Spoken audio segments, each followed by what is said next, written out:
تعرف ما هو الهدف الذي قال عنه المحللين إنه كسر قواعد الفيزياء وصعب تكراره؟ هدف روبرتو كارلوس ضد فرنسا من ركلة حرة مباشر. من المعروف أنه كارلوس يمتلك رجل قوي وتسديدات أقوى لا تقارن بأي لاعب.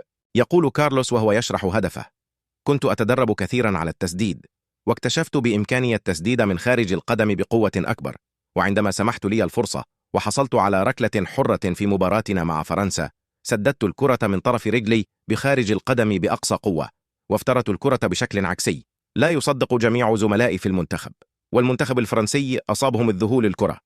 هزت شباك الحارس الفرنسي بارتيز الذي كان متفاجئا ومتجمد في مكانه، واكتفى في التفرج عليها لأنه كان يعتقد بأنه الكرة سوف تخرج برا الملعب. ووقتها تجمع علي لاعب المنتخب وسألني رونالدو: متى تعلمت على هذه التسديد؟ وصار من وقتها أشهر فاول في كرة القدم.